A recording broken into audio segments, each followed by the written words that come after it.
City cable news కి స్వాగతం. Bulletin లో ముందుగా హెడ్లైన్స్.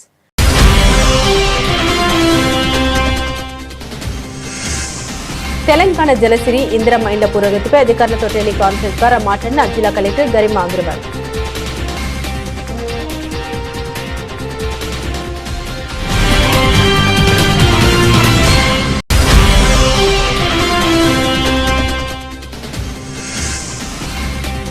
తంగలపల్లి మండలం చీర్లవంచలో నిర్వహించిన డ్రైడే కార్యక్రమంలో పాల్గొన్న జిల్లా వైద్య ఆరోగ్య శాఖ అధికారులు.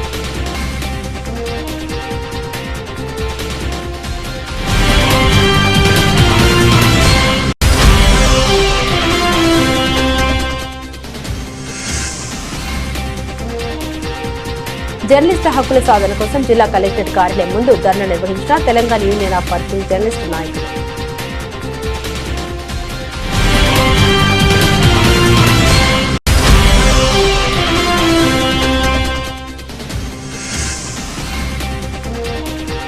తంగలపల్లి పోలీస్ స్టేషన్ ఆకస్మికంగా తనిఖీ చేసిన జిల్లా ఎస్పీ మహేష్ బిగ్గితే.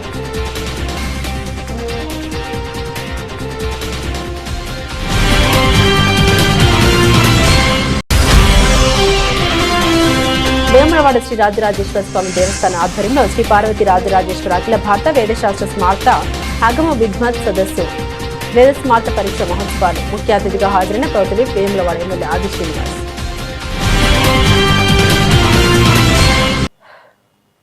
జిల్లా వ్యాప్తంగా నీటి సంరక్షణ పనులు ముమ్మరంగా చేయించాలని జిల్లా కలెక్టర్ గరిమా అగర్వాల్ ఆదేశించారు. తెలంగాణ జలసిరి ఇందిరమ్మ ఇండ్ల హౌసింగ్ ఏఈలు, ఎంపీడీఓలు, గ్రామీణ అభివృద్ధి శాఖ అధికారులతో టెలికాన్ఫరెన్స్ ద్వారా జిల్లా కలెక్టర్ గరిమా అగర్వాల్ ఈరోజు సమీక్షా సమావేశం నిర్వహించారు.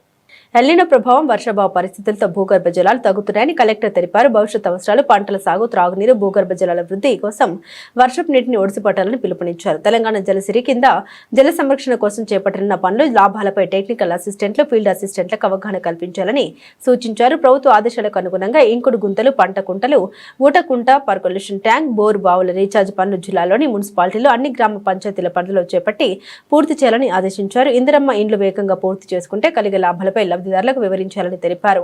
గుడిసెలు, రేకుల షెడ్లలో ఉంటున్న వారికి ఇందిరమ్మ ఇండ్లు మంజూరు చేసే ప్రకటన పూర్తి చేయాలని జిల్లా కలెక్టర్ గరిమా అగర్వాల్ సూచించారు. టెలికాన్ఫరెన్స్ లో housing PD Venkata Madhavarao, DRDA Lakshminarayana, అధికారులు తదితరులు పాల్గొన్నారు. రాజన్న సిరిసిల్ల జిల్లా తంగలపల్లి మండలం చీర్లవంచ గ్రామంలో ఈ రోజు నిర్వహించిన డ్రైడే కార్యక్రమంలో జిల్లా వైద్య ఆరోగ్య అధికారి డాక్టర్ ఏంజెలా ఆల్ఫ్రెడ్ పరిశీలించారు. ఈ సందర్భంగా గ్రామంలోని నివాస ప్రాంతాలు, నీరు నిల్వ ఉండే ప్రదేశాలు, ఇంటింటి పరిసరాలను తనిఖీ చేసి దోమల నివారణ చర్యల్ని క్షేత్రస్థాయిలో సమీక్షించారు.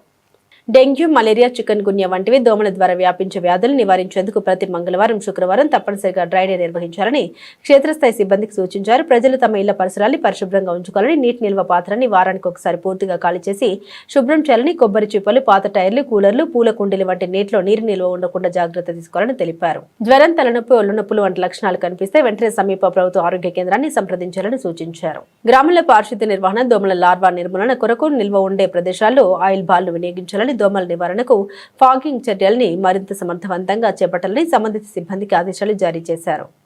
గ్రామ ప్రజలు కూడా ఆరోగ్య శాఖతో కలిసి డ్రైడే కార్యక్రమాలు విజయవంతం చేయాలని డిఎంఐహెచ్ఓ పిలుపునిచ్చారు. ఆశా కార్యకర్తలు, ఏఎన్ఎంలు తదితరులు పాల్గొన్నారు. అర్హులైన జర్నలిస్టులకు అక్రిడేషన్ కార్డుల మంజూరులో జరుగుతున్న తీవ్ర జాప్యానికి నిరసనగా Telangana union of working journalist TUWC Rajanna Sircilla జిల్లా కమిటీ ఆధ్వర్యంలో నిర్వహించిన చలో కలెక్టరేట్ కార్యక్రమం భారీ విజయాన్ని సాధించింది. జిల్లా అధ్యక్షులు లాయక్ పాషా, ఎలక్ట్రానిక్ మీడియా అధ్యక్షులు ప్రవీణ్ కుమార్, ప్రధాన కార్యదర్శి సామలగట్టు నాయకత్వంలో జిల్లా నలుమూల నుండి వచ్చిన జర్నలిస్టులు భారీ వర్షాన్ని సైతం లెక్క చేయకుండా కలెక్టరేట్ వద్దకు చేరుకుని నిరసన తెలిపారు. అధికారులు, పాలకుల నిర్లక్ష్యం కారణంగా రాజన్న సిరిసిల్ల జిల్లాలో అర్హులైన జర్నలిస్టులు తీవ్ర ఇబ్బందులు ఎదుర్కొంటున్నారని జిల్లా అధ్యక్షులు లాయక్ పాషా ఆగ్రహం వ్యక్తం చేశారు. అక్రిడేషన్ కార్డులు మంజూరు చేయకుండా నెలల తరబడి పెండింగ్ లో ఉంచడం వల్ల జర్నలిస్టులు ప్రభుత్వ సంక్షేమ పథకాలు, ప్రయాణ సౌకర్యాలు, ఇతర అధికారిక గుర్తింపు ప్రయోజనాలకు దూరం అవుతున్నారని ఆవేదన చెందారు. 6 నెలల్లో బస్ పాస్ ను 6 సార్లు రెన్యువల్ చేయించుకోవాల్సిన దుస్థితి రావడం తెలంగాణ జర్నలిస్టు సమాజాన్ని అవమానించే చర్యనని మండిపడ్డారు. ప్రభుత్వ ప్రజలకు వారధిగా వ్యవహరిస్తున్న జర్నలిస్టులు అక్రిడేషన్ కార్డుల కోసం భారీ వర్షంలోనూ రోడ్డెక్కాల్సిన పరిస్థితి ప్రజాస్వామ్య ప్రభుత్వానికి ఏమాత్రం మంచిది కాదని హెచ్చరిస్తూ ప్రభుత్వం ఎక్కడైనా స్పందించి అర్హులందరికీ వెంటనే పారదర్శకంగా అక్రిడేషన్ కార్డులు మంజూరు చేయాలని డిమాండ్ చేశారు. లేని ఏళ్ల భారీ ఆందోళన కార్యక్రమాలు చేపడతామని హెచ్చరించారు. ధర్నా జరిగిన విషయం తెలుసుకున్న కలెక్టర్ అధికారి అక్కడికి చేరుకుని నాయకుల నుండి వినతి పత్రం స్వీకరించారు. సమస్యను జిల్లా కలెక్టర్ దృష్టికి తీసుకెళ్లి పరిష్కారానికి కృషి చేస్తామని హామీ ఇవ్వడంతో నిరసన కార్యక్రమం విరమించారు. ఈ కార్యక్రమంలో వివిధ మండలాల ప్రెస్ క్లబ్ అధ్యక్షులు, కార్యదర్శులు, సీనియర్ జర్నలిస్టులు, ఎలక్ట్రానిక్, ప్రింట్ అండ్ మీడియా ప్రతినిధులు పెద్ద సంఖ్యలో పాల్గొన్నారు. జర్నలిస్టులకు జర్నలిస్టులకు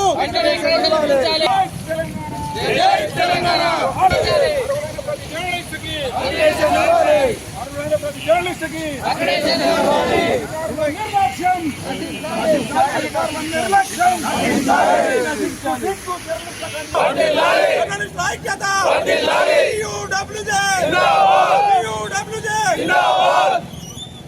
Joy Telangana! We want justice! We want justice! We want justice! We want justice! DJF Zindabad! DJF Zindabad! Jai Telangana! Jai Telangana! UWJ Zindabad! Alam sir Naikatvam! Vardilali! Sagarana Netrutvam! Vardilali! Jai Telangana! Jai Telangana! Karla Nirlaksham! Nasinchali! జై తెలంగాణ జై తెలంగాణ జై తెలంగాణ జై తెలంగాణ అరులైన జర్నలిస్టులకు అరులైన జర్నలిస్టులకు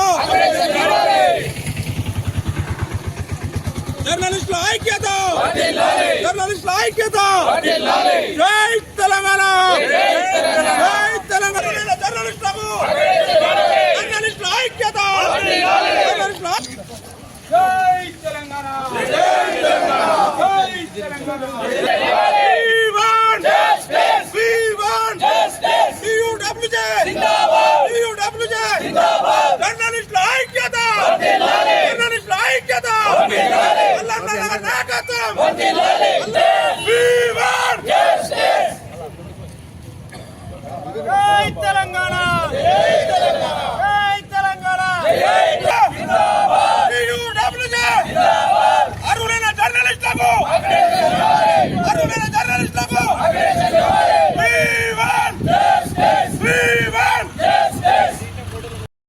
కోసం పోరాటం చేయడానికి పుట్టినటువంటి యూనియన్ టీజేఎఫ్ ఇప్పుడు జర్నలిస్టుల సమస్యలపైన వాటి పరిష్కారం కోసం వాటిని హక్కులను సాధించుకోవడానికి ముందుండి పోవడానికి సిద్ధంగా ఉన్నటువంటి యూనియన్. ఈ యూనియన్ ఎల్లవేళలా జర్నలిస్టుల యొక్క సంక్షేమం కోసం కృషి చేస్తుందనేటువంటిది అందరికీ తెలిసిన విషయమే. ఈరోజు ప్రతి ఒక్క జర్నలిస్టు అక్రిడేషన్ కార్డును తన యొక్క గౌరవంగా భావిస్తాడు. ఈ అక్రిడేషన్ కార్డు అనేటువంటిది ప్రభుత్వం గుర్తించి ఇచ్చేటువంటి కార్డు. ప్రభుత్వం ఏదైతే సంక్షేమ పథకాలు ఇస్తుంటుందో ఆ సంక్షేమ పథకాలకు అర్హులు ఈ కార్డు ఉన్నవాళ్ళు. అయితే ప్రభుత్వం ప్రస్తుతము జర్నలిస్టులకు ఏం సంక్షేమం ఇస్తుందో ఏం ఇస్తలేదో తెలియదు, కానీ కేవలం ఒక బస్ పాస్ మాత్రం ఇస్తుంది. ఈ బస్ పాస్ మహిళలకైతే పూర్తిగా ఉచితంగా ఇస్తుంది. జర్నలిస్టులకు 1/3 అని ఉంటుంది. అది చెప్పడం 1/3, ప్రాక్టికల్గా చూస్తే సగం ఛార్జ్ పడుతుంది. ఆ ఛార్జ్ పడితే ఆ కార్డు ఇవ్వడానికి కూడా ఇప్పుడు ప్రభుత్వము నెలల తరబడి సంవత్సరాల తరబడి కాలయాపన చేస్తుంది. ఇలాంటి కాలయాపన చేయకుండా వెంటనే ప్రతి ఒక్క జర్నలిస్టుకు అర్హుడైనటువంటి ప్రతి ఒక్కరికి అక్రిడేషన్ కార్డులు ఇవ్వాలని మేము డిమాండ్ చేస్తున్నాం. అక్రిడేషన్ కార్డులు ఇవ్వడంలో ఇంకా జాప్యం చేసినట్లయితే తీవ్రంగా ఉద్యమిస్తాము అని హెచ్చరిస్తున్నాం. ఈరోజు తెలంగాణ యూనియన్ ఆఫ్ వర్కింగ్ జర్నలిస్టుల సంఘం TUWJ H143 ఆధ్వర్యంలో అర్హులైన ప్రతి జర్నలిస్టుకు అక్రిడేషన్ కార్డు అందివ్వాలనే ఉద్దేశంతో నిరసన కార్యక్రమాన్ని చేపట్టాం. మిత్రులారా, ప్రభుత్వానికి ప్రజలకు వారధిగా చెప్పుకుంటున్న ప్రజాస్వామ్యంలో 4వ స్తంభం మీడియాలో పనిచేస్తున్న విలేకరులు ఈరోజు అక్రిడిటేషన్ కార్డు కోసం రోడ్డెక్కాల్సిన దుస్థితి నెలకొంది. పాలకుల నిర్లక్ష్యమా, అధికారుల నిర్లక్ష్యమా? అది ఏదైతేనేమి ఇవాళ రాజన్న సిరిసిల్ల జిల్లాలోని జర్నలిస్టులు అక్రిడిటేషన్ కార్డును అడుక్కునే పరిస్థితి, దిక్కుమాలిన పరిస్థితి నెలకొనడం అనేది చాలా బాధాకరం. ఇటీవల నాకు తెలిసి ఈ 6 నెలల కాలంలో బస్సు పాస్ను 6 సార్లు రెన్యువల్ చేశారు. ప్రతిసారి 50 రూపాయలు వెచ్చించి బస్టాండ్కి పోయి పాస్ తీసుకోవాలి. ఏంటి అసలు? అంటే జర్నలిస్టు సమాజం పక్షాన ప్రభుత్వం అసలు వైఖరి ఏంటి? తెలంగాణ ఉద్యమంలో కీలక పాత్ర పోషించిన జర్నలిస్టుల పక్షాన్నే మీరు ఈ రకంగా వివరిస్తే రాబోయే రోజులల్లో భారీ మూల్యం చెల్లించక తప్పదని మా TUWJ H143 తరఫున హెచ్చరిస్తున్నాం. ఇప్పటికైనా పాలకులే కావచ్చు, అధికారులే కావచ్చు, కళ్ళు తెరిచి రాజన్న సిరిసిల్ల జిల్లాలో పనిచేస్తున్న ప్రతి అర్హులైన జర్నలిస్టులందరికీ వెంటనే అక్రిడిటేషన్ మంజూరు చేయాలని డిమాండ్ చేస్తున్నాం. లేని ఏడల వారం రోజుల సమయం ఇస్తున్నాం.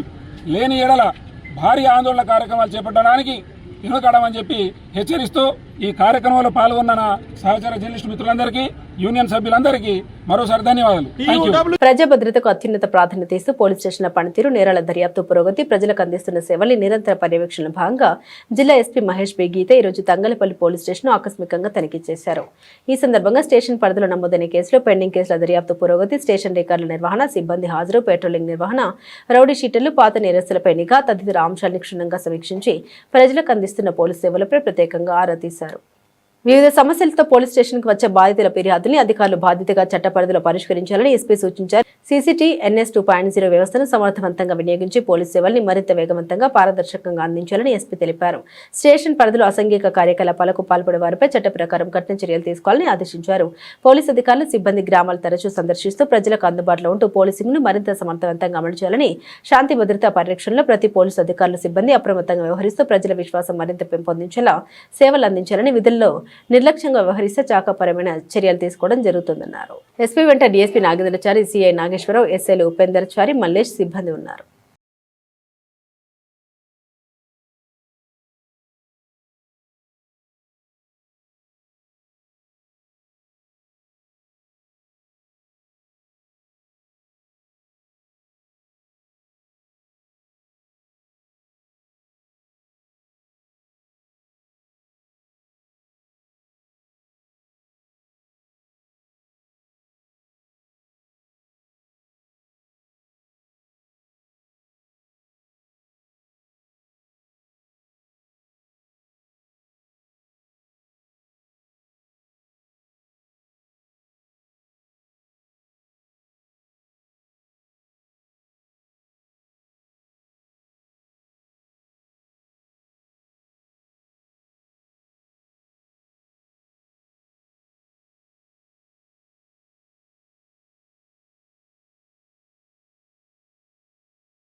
వేములవాడలోని శ్రీ రాజరాజేశ్వర స్వామి దేవస్థాన ఆధ్వర్యంలో నిర్వహిస్తున్న శ్రీ పార్వతి రాజరాజేశ్వర అఖిల భారత వేదశాస్త్ర స్మార్త అగమ విద్వత్ సదస్సు వేద స్మార్త పరీక్ష మహోత్సవాలు ఈరోజు ఘనంగా ప్రారంభమయ్యాయి. ఈ కార్యక్రమానికి ముఖ్య అతిథిగా తెలంగాణ ప్రభుత్వమే వేములవాడ శాసనసభ్యులు ఆది శ్రీనివాస్ హాజరై జ్యోతి ప్రజ్వలన చేసి కార్యక్రమం ప్రారంభించారు. ఈ సందర్భంగా ఎమ్మెల్యే ఆది శ్రీనివాస్ కి ఆలయ అర్చకులు, వేద పండితులు స్వాగతం పలికారు.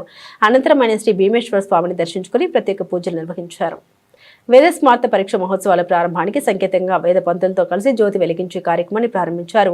జూలై 21 నుండి 25వ తేదీ వరకు నిర్వహించబడుతున్న ఈ మహోత్సవాలు భారతదేశంలోని వివిధ రాష్ట్రాలైన తెలంగాణ, ఆంధ్రప్రదేశ్, చెన్నై, కేరళ తదితర ప్రాంతాల నుండి సుమారు 170 మందికి పైగా వేద విద్యార్థులు, వేద పండితులు ఆన్లైన్ ద్వారా దరఖాస్తు చేసుకుని పాల్గొంటున్నారని ఆలయ అర్చకులు వెల్లడించారు.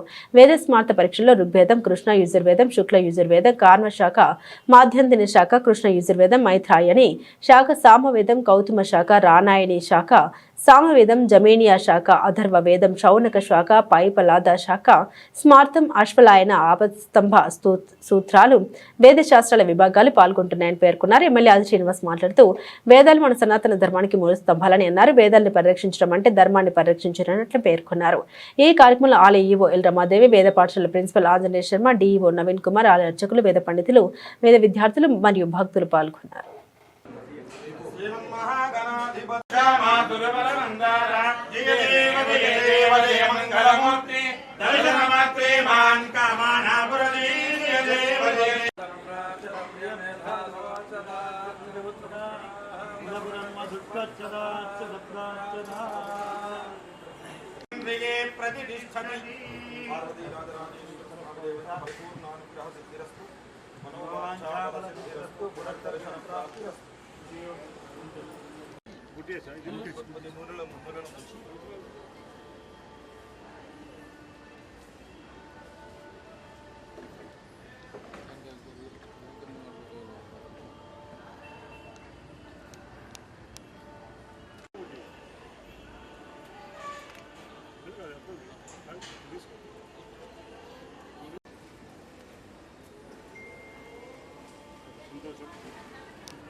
ఆగమ సంస్కృతి సంబంధించినటువంటి పరీక్షలు అఖిల భారత స్థాయిలో జరగడం ఆనందదాయకం, శుభదాయకం.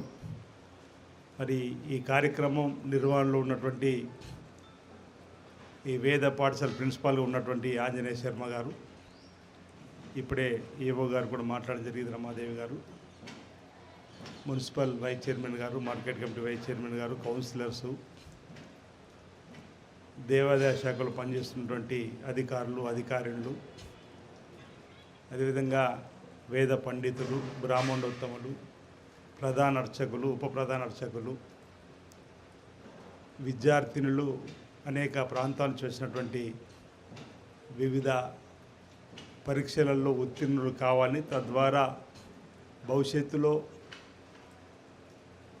లోక కళ్యాణం జరిగే విధంగా, లోక శాంతి జరిగే విధంగా ఈ వేదాల ద్వారా ఆయా ప్రాంతాల్లో ప్రజలకు దేవుని ఇవ్వడానికి కోసం ముందుకు వచ్చినటువంటి ప్రతి ఒక్కరికి, అదేవిధంగా ఇతర ప్రాంతాల నుంచి వచ్చినటువంటి అధ్యాపక బృందంగా ఏదైతే తిరుపతి నుంచి రావడం జరిగిందంటున్నారు, చెన్నై నుంచి రావడం జరిగిందంటున్నారు, కేరళ నుంచి కూడా రావడం జరిగిందంటున్నారు, సుమారు 160 పైచిలకు విద్యార్థులు ఆన్లైన్లో ఈ పరీక్షల కోసం వచ్చారని చెప్పి ఆంజనేయ శర్మ గారు నాకు చెప్పడం జరిగింది. ఈ సందర్భంగా మీ అందరికీ, అదేవిధంగా పాత్రికేయ మిత్రులు కూడా నా తరఫు నుంచి పేరు పేరున నాకు శుభాకాంక్షల్ని సందర్భంగా తెలియజేస్తూ, మన సనాతన ధర్మాన్ని కాపాడుకునేటువంటి క్రమంలో మన భారతదేశము ఇతర దేశాలకు ఒక ముఖద్వారంగా మారి, మన దేశంలో ఉన్నటువంటి ఈ పూజా విధానాలు కానీ, మన సంస్కృతి సాంప్రదాయాలను కానీ ఇతర దేశాల్లో కూడా అనుకరించేటువంటి సందర్భం, పరిస్థితి వస్తున్నటువంటి వేళ, అంటే మన సనాతన సాంప్రదాయం ఏ విధంగా ఉంది అని చెప్పడానికి కోసం మన చరిత్ర చూస్తే కూడా ఆగమ శాస్త్ర ప్రకారము 4 వేదాలకు సంబంధించి, ఇప్పుడు చతుర్వేదానికి సంబంధించినటువంటి పరీక్షలు అనేటువంటి క్రమంతో పాటు ఇప్పుడే ఎన్నిటికి పరీక్షలు జరుగుతున్నట్టు సుమారు 7 పరీక్షలు ఈరోజు ఇక్కడ జరుగుతూ ఉన్నాయి. 21 నుంచి 26 తారీఖు అన్న దానిలో ఋగ్వేదము, శుక్ల యజుర్వేదము, కృష్ణ యజుర్వేదము, సామవేదము, అధర్వణ వేదము, ఋగ్వేద స్మార్తము, కృష్ణ యజుర్వేద స్మార్తానికి సంబంధించినటువంటి అంశాలలో ఈరోజు ఇక్కడ పరీక్షలు జరుగుతూ ఉన్నాయి. దీనికి సంబంధించి ఉత్తీర్ణత అయినటువంటి వారికి ఈరోజు మన పత్రాలు ఇవ్వడంతో పాటు వారికి భవిష్యత్తులో కూడా ప్రావీణ్యం సాధించని చెప్పడానికి ఉపయోగపడే విధంగా దక్షిణ కాశీగా పేరుగాంచినటువంటి శ్రీ రాజరాజ సన్నిధిలో ఈ భారతదేశ స్థాయిలో ఇక్కడ జరగడం ఒక గర్వకారణంగా నేను భావిస్తూ ఉన్నా. ఇది 2వ స్థానం అనుకుంటాను నేను రావడం. ఈ భారతదేశ స్థాయిలో ఉన్నటువంటి వేదాలకు సంబంధించినటువంటి విద్యార్థులకు సంబంధించినటువంటి పరీక్షలు నిర్వహించడం, వారికి మరి పరీక్ష ఉత్తీర్ణమైన వారికి పత్రాలు అందివ్వడం అనేది ఆనందదాయకము, శుభదాయకము. తద్వారా మన సాంప్రదాయాన్ని కాపాడుకొని ముందుకు పోవడానికి కోసం ఓ చక్కటి అవకాశం. మొన్నటినే రాష్ట్ర దేవాదాయ శాఖ ద్వారా ఆయా దేవాలయం ఉన్నటువంటి ఖాళీలను పూరించే క్రమంలో అనేక మందికి ఉద్యోగాల కల్పన, ప్రధానంగా మన వేములవాడకు వచ్చే వరకు అనువంశికులకే ఆ ఉద్యోగాలు ఇవ్వాలి, పరిచారక ఉద్యోగాలు అని చెప్పి అన్నప్పుడు ప్రత్యేకంగా ఒక కార్యక్రమాన్ని తీసుకొని ప్రభుత్వం ద్వారా, ఎందుకంటే ఒక్కొక్క దేవాలయంలో ఒక్కొక్క ఆచారం జరుగుతున్నటువంటి సందర్భంలో, ఒక్కొక్క దేవాలయంలో ఒక్కొక్క పూజా విధానం ఉన్నటువంటి క్రమంలో దక్షిణ కాశీగా పేరుగాంచినటువంటి శ్రీ రాజరాజ సన్నిధిలో ఉన్నటువంటి పూజా విధానం ఏదైతే స్మార్తం సంబంధించినట్టు ఉందో అది అనువంశికుల ద్వారానే అవుతూనే ఇక్కడ స్వామివారికి పూజలు చేయడంలో మనం సక్సెస్ఫుల్ అవుతామని చెప్పిన క్రమంలో ప్రభుత్వం కూడా మొదటి ప్రాధాన్యత అనువంశికులకు ఇచ్చినప్పుడు ఇక్కడ 11 మందికి ఇచ్చిమించు మనం పరిచారకులకు ఇచ్చుకున్నటువంటి సందర్భంలో, అదేవిధంగా రాష్ట్ర వ్యాప్తంగా కూడా సుమారు 200 మందికి సంబంధించినటువంటి వారికి ఉద్యోగాల కల్పన. ఓ మిత్రుడు నాకు ఫోన్ చేసి చెప్తున్నాడు, ఇంత పెద్ద ఎత్తున రిక్రూట్మెంట్ అనేది ఎప్పుడూ జరగలేదు, ఇప్పుడే ఈ హయాంలో జరుగుతుందని చెప్పండి. గతంలో కూడా రాజశేఖర్ గారు ముఖ్యమంత్రి ఉన్నప్పుడు పురాతన దేవాలయాల్లో ధూపదీప నైవేద్యం జరగాలి, తద్వారా లోక కళ్యాణం జరగాలని చెప్పని అర్చకులకు 2,500 రూపాయలు ధూపదీప నైవేద్యానికి ఇచ్చేటువంటి స్కీమ్ను ప్రారంభం చేసినాం ఆ రోజుల్లో, ప్రాచీన కాలం నాటి దేవాలయాలకు సంబంధించి. ఇప్పుడు కూడా అలాంటి దేవాలయాలకు మనం ధూపదీప నైవేద్యానికి ఇచ్చేటువంటి డబ్బును పెంచుకుంటూ పోతూ నూతనంగా కూడా కొన్ని ప్రాంతాల్లో మనం ఇవ్వడం జరుగుతాం. ఇప్పుడు 10,000 రూపాయల వరకు కూడా మనం చేసుకున్నటువంటి సందర్భంలో ఇంకా కూడా భవిష్యత్తులో బాగా గుర్తు. అప్పుడు నేను రాజన్న ఆలయానికి చైర్మన్గా ఉన్నప్పుడు దేవాదాయ శాఖ మాచులుగా రత్నాకర్ గారు ఉన్నప్పుడు మన ప్రాంతంలో అనేక దేవాలయాలు మనం పంపగానే ఈరోజు ధూపదీప నైవేద్యానికి సంబంధించినటువంటి అర్చకులకు మనం ఇచ్చుకునేటువంటి కార్యక్రమం తద్వారా అంటే అర్చకులకు సంబంధించినటువంటి వృత్తిని కొనసాగించే క్రమంలో వారికి అత్యధికంగా చేదోడువాదం ఉండడంతో పాటు వారి ద్వారా ప్రతినిత్యం ధూపం దీపం వెలగడం వల్ల గ్రామానికి కళ్యాణం జరుగుతుంది, ఆ గ్రామంలో అంతా మంచి జరిగేటువంటి కార్యక్రమం జరుగుతున్న సందర్భంలో అంటే మన సాంప్రదాయాలను కాపాడుకోవాల్సిన బాధ్యత కూడా ఈరోజు ప్రభుత్వం తీసుకునేటువంటి క్రమంలో గౌరవ ముఖ్యమంత్రి రేవంత్ రెడ్డి గారు మీరు గమనించి ఈ మధ్యలో చూడండి ఒకసారి వేములవాడ రాజన్న ఆలయ అభివృద్ధితో పాటు బాసర నుంచి భద్రాచలం వరకు గోదావరి తీరం ఉన్నటువంటి అనేక ప్రాచీన దేవాలయాలు అభివృద్ధి చేయడానికి కోసం హైదరాబాద్ మహానగరంలో మంచిర్యాల దగ్గర ఓంకారేశ్వర స్వామి ఆలయాన్ని ప్రాచీన ఆలయాన్ని పునర్నిర్మాణం చేయడానికి కోసం చేసేటువంటి క్రమంలో సుమారు 2,000 కోట్ల పైచీలకు ఈరోజు మన దేవాలయాల కోసం నిధులు వెచ్చించాం. మీరు బహుశా భారతదేశంలో ఏ రాష్ట్రంలో కూడా ఒక ఆధ్యాత్మికమైనటువంటి భావనను పెంపొందించే క్రమంలో దేవాలయాల పునరుద్ధరణ, దేవాలయాల విస్తరణ, దేవాలయాల జీర్ణోద్ధరణ, దేవాలయకు వచ్చే భక్తులకు ఎలాంటి ఇబ్బందులు తలెత్తుకుంటే చేసేటువంటి కార్యక్రమాలు ఈరోజు ఈ ప్రభుత్వ హయాంలో రేవంత్ రెడ్డి గారి సర్కార్ కొండ సురేఖ మేడం దేవాదాయ శాఖ మంచిగా ఉన్నప్పుడు గోదావరి పుష్కరాల కోసం కూడా 1,000 కోట్ల రూపాయలు ఈరోజు వెచ్చించే క్రమంలో 2027 జరిగేటువంటి క్రమంలో అంటే ఈ విధంగా ఈ రాష్ట్రంలో ఉన్నటువంటి దేవాలయాల పరిరక్షణనే మరి బాధ్యతగా తీసుకొని కూడా ఈ ప్రభుత్వం ముందుకు పోతున్న క్రమంలో నిదర్శనం మన కళ్ళ ముందే కనిపిస్తుంది. వీళ్ళ రాజన్న ఆలయ అభివృద్ధికి సంబంధించిన అంశంలో సుదీర్ఘకాలంగా రాజన్న భక్తులు ఈ ప్రాంత ప్రజలు ఎదురు చూస్తున్నటువంటి రాజన్న ఆలయ అభివృద్ధి శరవేగంగా ముందుకు సాగుతూ ఉంది. ఇప్పటి వరకు 45% అభివృద్ధి పనులు జరిగినాయి. మిగతా 55% పనులు కూడా వీళ్ళంత తొందరగా చేసేటువంటి క్రమంలో గౌరవ ముఖ్యమంత్రి రేవంత్ రెడ్డి గారు వీటీడీ చైర్మన్ ఉండి వారే అనేక సందర్భాల్లో తొందరగా పూర్తి చేయాలని చెప్పని ఆదేశాలు ఇస్తున్న సందర్భంలో దేవాదాయ శాఖ అధికారులు కానీ అనేక మంది ఇందులో ఉన్నటువంటి బాధ్యులందరూ కూడా మన కార్యక్రమంలో నిమగ్నమవుతున్న సంగతి కూడా మీ అందరికీ కూడా తెలుసు. ఇలాంటి సందర్భంలో వేములవాడ రాజన్న ఆలయం దక్షిణ కాశీగా పేరుగాంచినటువంటి ఈ ఆలయంలో అఖిల భారత స్థాయిలో చతుర్వేదానికి సంబంధించినటువంటి పరీక్షలు జరగడం, దానికి ఇతర రాష్ట్రాల నుంచి అధ్యాపక బృందంగా రావడం, ఇక్కడ విద్యార్థులకు రావడం ఆనందంగా తద్వారా ఇది ఈరోజు వేదిక్ యూనివర్సిటీ తిరుపతిలో ఉంది, మన ఉమ్మడి ఆంధ్రప్రదేశ్లో మళ్ళీ ఎక్కడ లేదు. మరి అలాంటి యూనివర్సిటీలు కూడా ఇంకా మళ్ళీ తెచ్చుకోవాల్సిన అవసరం ఉంది. ఈ అంశంలో కూడా అసెంబ్లీలో కూడా నేను మాట్లాడడం జరిగింది.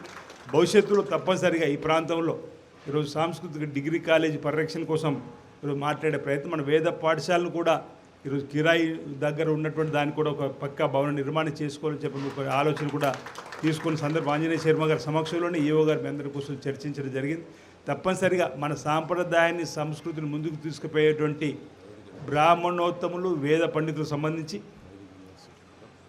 వారికి సంబంధించినటువంటి అంశంలో ఎక్కడ రాజీ లేకుండా నేను ముందుకు తీసుకుని మీకు చేదోడువాదులు ఉండడానికి కోసం నేను తప్పనిసరిగా నా సహకారాన్ని మీకు అందిస్తానని చెప్పి మాట ఈ సందర్భంగా తెలియజేస్తూ వేదిక్ యూనివర్సిటీ అదే నేను అసెంబ్లీలో మాట్లాడిన మాట కూడా అదే అని చెప్పి ముఖ్యమంత్రి గారి దృష్టికి తప్పనిసరిగా తీసుకొని పోయి సందర్భంలో అంటే మనకు ఆల్రెడీ డెవలప్మెంట్ అనేది జరుగుతుంది కాబట్టి దానిపైన ప్రధాన దృష్టి వారు పెట్టడం జరిగింది. రాబో రోజుల్లో కూడా తప్పనిసరిగా మీరు చూశారు వేల రాజన్న ఆలయానికి సంబంధించినటువంటి అభివృద్ధిలో భాగంగా టూరిజంను సంబంధించి సుమారు 11 కోట్ల రూపాయలు వెచ్చించి ఇప్పుడే భారీ శివుని మన ప్రతిభ నెలకొల్పుకున్నాం. రాష్ట్ర వ్యాప్తంగా ఈరోజు ట్రోల్ అవుతూ ఉంది శివునికి సంబంధించినటువంటి ఆలయంలో ఇక్కడ బ్రహ్మాండమైనటువంటి ఓ శివుడిని ఏర్పాటు చేసుకున్నారు. అదే బద్దిపోచమ్మ ఆలయాన్ని కూడా గ్రామ దేవతగా ఆరాధించేపటి బద్దిపోచమ్మ దేవాలయం కూడా సుమారు 10 కోట్ల పైచిలుతోని శరవేగంగా నిర్మాణం జరుగుతూ ఉంది. ఇంచుమించు 150 కోట్లు మన అన్నదాన సత్రం కానీ రోడ్డు వెడల్పు కానీ ఈరోజు దేవాలయ అభివృద్ధి కానీ ఇంకా డబ్బు సరిపోదని కూడా ముఖ్యమంత్రి గారు ఒప్పుకోవడం జరిగింది. మిగతా డబ్బును ఇవ్వడానికి బహుశా అది కూడా ఈ వారం 10 రోజుల లోపలనే మిగతా డబ్బు కూడా ఏదైతే అత్యవసరం ఉందో అది కూడా ఇవ్వడానికి కోసం వారు సూత్రప్రాయంగా ఒప్పుకున్నటువంటి సందర్భాన్ని కూడా ఇప్పటికే నాకు ప్రైవేటు సంభాషణలు కలిసిన వాళ్ళకి చెప్తా ఉన్నా.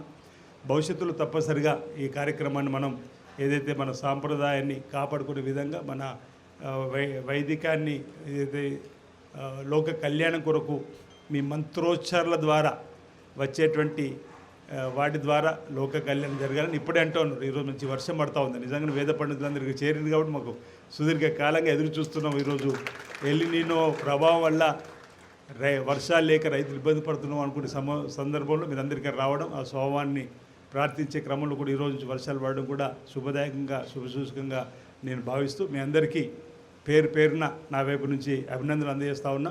వరుణ యాగానికి సంబంధించి కూడా ఈరోజు వర్షాలు రావాలి, కురవాలి, పాడి పంట బ్రహ్మాండంగా పండాలి, రైతు వర్గంతో పాటు అన్ని వర్గాల ప్రతి సుఖమయ జీవితంతో, ఆనందమయ జీవితంతో, అశ్వతో, ఆయుర్వేదంతో ముందుకు సాగాలని చెప్పండి కోరే కార్యక్రమం గౌరవ ముఖ్యమంత్రి రేవంత్ రెడ్డి గారి ఆదేశాల మేరకు 30, 31 3 రోజులు వేములవాడలో కూడా వర్ణయాగం చేయాలని చెప్పి ఒక నిర్ణయం తీసుకున్నారని చెప్పని ఈవో గారు నిర్ణయం చెప్పడం జరిగింది.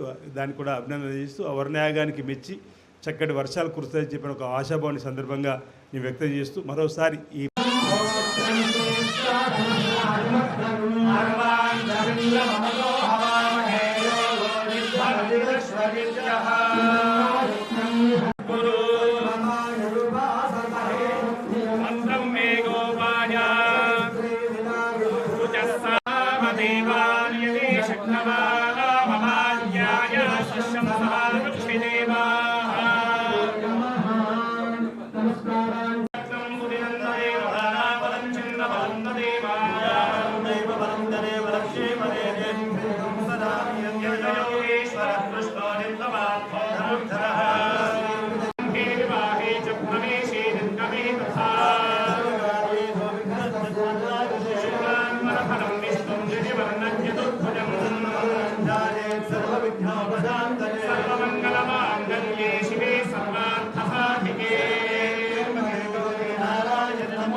పెద్దలు గౌరవనీయులు ప్రభుత్వ హెల్ప్ ఆదిశ్రీనివాస్ గారికి స్వాగతం, అలాగే కార్యక్రమం గారి సమాజం గారికి వచ్చినటువంటి పండితులందరూ కూడా స్వాగత సమాజం సమర్పిస్తున్నాము.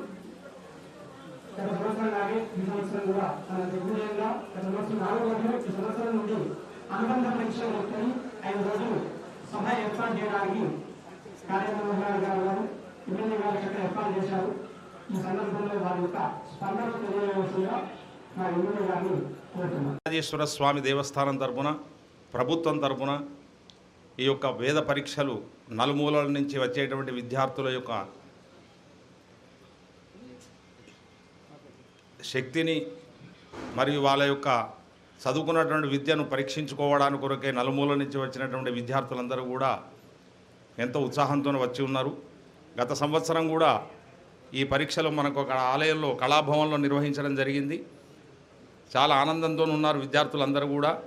అదే ప్రకారంగా కూడా ప్రభుత్వ అనుమతితోని మా ఎమ్మెల్యే గారి యొక్క చొరవతోని మళ్ళీ రెండవసారి కూడా ఈ యొక్క పరీక్షలు నిర్వహించాలనేటువంటి ఉత్సాహంతో ఈ వేద పాఠశాల ప్రిన్సిపాల్ గారు ఆంజనేయ శర్మ గారు ఎంతో కష్టపడి శ్రమ కోర్చి ఆలయ అధికారుల యొక్క అందరి సహకారంతో ఈరోజు మళ్ళీ వేద పరీక్షలు నిర్వహించడానికి కొరకై ఉత్సాహంతో చూపించి ఇవాళ ఈ కార్యక్రమాన్ని నిర్వహించడానికి కొరకై అందరం ఏర్పాటు చేసుకున్నాము.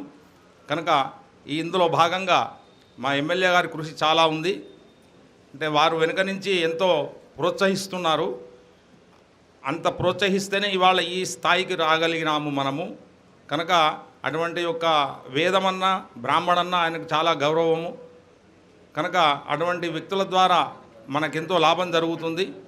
ఇటువంటి విషయాన్ని గమనించి మీరందరూ కూడా భక్తి శ్రద్ధలతోని మీకున్నటువంటి విద్యను పరీక్షించుకొని నిష్ణాతులై ఆ పరీక్ష పత్రాన్ని పొందాలి. ఇక్కడ పరీక్ష తీసుకున్నారంటే దేశం నలుమూలలు ఎక్కడికి వెళ్ళినప్పటికీ కూడా వేములవాడలో ఉత్తీర్ణత పొందినము అంటే చెడ్డ పేరు రాకుండా చూసుకునేటువంటి ప్రయత్నం చేయాలి. అది మొట్టమొదటిగా మేము కోరుకుంటున్నాము. ఇక సమయం లేదు కనుక శ్రీ రాజరాజేశ్వర స్వామి అనుగ్రహంతో అఖిల భారత పార్వతీ రాజరాజేశ్వర అఖిల భారత వేదశాస్త్ర స్మార్త ఆగమ విద్వత్ సదస్సు అనేటువంటిది గత సంవత్సరం నుంచి ప్రారంభించడం జరిగింది. దీంట్లో మాకు తెలిసినంత వరకు అందుబాటులో ఉన్నటువంటి 11 శాఖలు వేదంలో, వాటిలో పాఠభేదాలతో సహా అధ్యాపకులు మనం ఆహ్వానించడం జరిగింది. అధ్యాపకులందరూ కూడా టీటీడీ నుంచి, ఆంధ్ర నుంచి, తమిళనాడు నుంచి, మహారాష్ట్ర నుంచి, మధ్యప్రదేశ్ నుంచి, కేరళ నుంచి ఇట్లా పరీక్షాధికారులు రావడం జరిగింది. విద్యార్థులు కూడా మనకి బీహారు, రాజస్థాను, మహారాష్ట్ర, ఆంధ్ర, తమిళనాడు చాలా ప్రాంతం విద్యార్థులు కూడా వస్తున్నారు. ఇది ఇంకా అద్భుతంగా జరగాలని చెప్పేసి, స్వామివారి అనుగ్రహం కావాలని చెప్పేసి చేయడం జరిగింది. ఈ పరీక్షల్లో ప్రధానంగా తీసుకున్నది ఏంటంటే ఇప్పటివరకు అన్నీ కూడా పేపర్ మాధ్యమంగా జరుగుతున్నాయి. అట్లా కాకుండా మార్కులు డిజిటల్ పద్ధతిలో మార్కులు వేసేట్టుగాను, అడిగినటువంటి మంత్రం సంఖ్య కూడా దాంట్లో వేసేట్టుగాను అన్ని ఏర్పాటు చేయడం జరుగుతుంది. ఇంకా దీంట్లో ఇంకేమన్నా చెయ్యాలి అన్నట్లనే పరీక్షాధికారులకు సూచించినట్లయితే కనుక ఏమన్నా మార్పులు చేసుకోవాలంటే చేసుకొని వచ్చే సంవత్సరానికి ఇంకొద్దిగా ఇంప్రూవ్ అయ్యేటువంటి అవకాశాన్ని చూసుకుంటాము. అన్ని విధాలా మాకు సహకరిస్తున్నటువంటి ఎమ్మెల్యే గారు, మాకు నిన్న సాయంకాలం వరకు కూడా డిప్యుటేషన్ రావడం చాలా ఇబ్బంది అయింది. ఎమ్మెల్యే గారు చొరవ చూపడంతో మనకి టీటీడీ నుంచి రావాల్సిన వాళ్ళగా నిన్న సాయంకాలం 7 గంటలకు ఆర్డర్ వచ్చింది. అది ఆయన సహాయం మర్చిపోలేంది. అంటే వాళ్ళ రోజున ఈ వైదికంలో ఉన్నటువంటి వాళ్ళకి సెలవు దొరకడం చాలా దుర్భరమైన పరిస్థితిలో ఉన్నది. కంటిన్యూగా ఇన్ని రోజులు కావాలంటే ప్రాంతీయ భేదాలు వస్తున్నాయి. అవి పక్కన పెట్టి విద్యకి ప్రాంతీయ భేదం లేదు అనేటువంటిది ఎమ్మెల్యే గారు రుజువు చేశారు. అది ఆయనకి నేను ధన్యవాదాలు తెలియజేస్తున్నాను. నమస్కారం. అధికారులే కాదు, విద్యార్థులు కూడా రావడం జరిగింది. దాదాపు 160 మందికి పైగానే వచ్చారు. అందులోనూ ఇంతమందికి ఈ వర్షాకాలంలో మనం ఇక్కడ చక్కగా గత సంవత్సరం కూడా చేసుకున్నాము.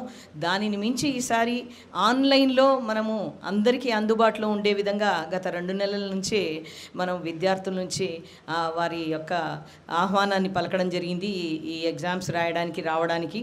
అయితే దీనికి సంబంధించి ఎక్కడెక్కడి నుంచో వచ్చిన వాళ్ళందరికీ కూడా మా ఎమ్మెల్యే గారి ద్వారా మాకు ఇక్కడ ఖచ్చితంగా మాకు ఇక్కడికి వచ్చే విద్యార్థుల కోసం ఇతర రాష్ట్రాల నుంచి వచ్చేటువంటి పరీక్షాధికారుల కొరకు చివరి క్షణం వరకు మేము మన ఎండోమెంట్ డిపార్ట్మెంట్ ద్వారా పర్మిషన్ తెచ్చుకోవడానికి కష్టమైంది. ఆ సమయంలో సార్ చెప్పగానే వెంటనే ఇవ్వడం జరిగింది.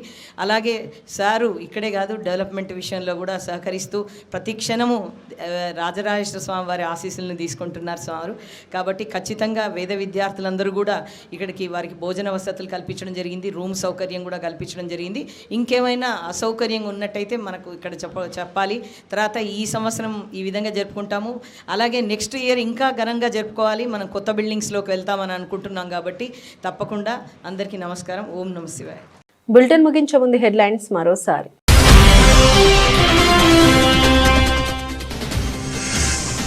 తెలంగాణ జలసిరి ఇందిరమ్మ ఇండ్ల పురోగతిపై అధికారులతో టెలికాన్ఫరెన్స్ ద్వారా మాట్లాడిన జిల్లా కలెక్టర్ గరిమా అగ్రవాల్.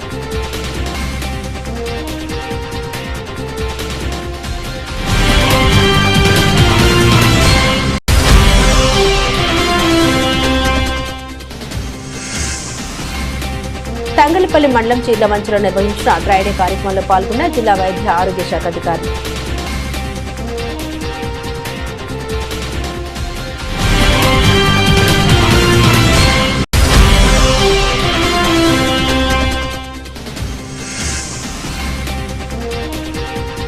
జర్నలిస్టుల హక్కుల సాధన కోసం జిల్లా కలెక్టరేట్ కార్యాలయం ముందు ధర్నా నిర్వహించిన Telangana union of working journalist నాయకులు.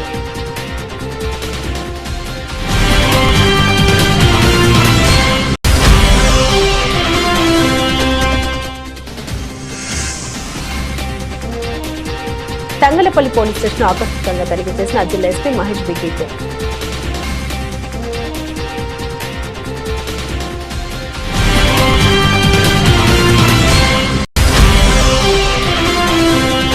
వేములవాడ శ్రీ రాజరాజేశ్వర స్వామి దేవస్థానం ఆధ్వర్యంలో శ్రీ పార్వతి రాజరాజేశ్వర అఖిల భారత వేదశాస్త్ర స్మార్త ఆగమ విద్వాన్ సదస్సు వేద స్మార్త పరీక్ష మహోత్సవాలు ముఖ్య అతిథిగా హాజరైన తోటవి వేములవాడ ఎమ్మెల్యే ఆది శ్రీనివాస్. ఇవి బులెటిన్లోని విశేషాలు. తిరిగి మరో బులెటిన్తో మళ్ళీ కలుద్దాం.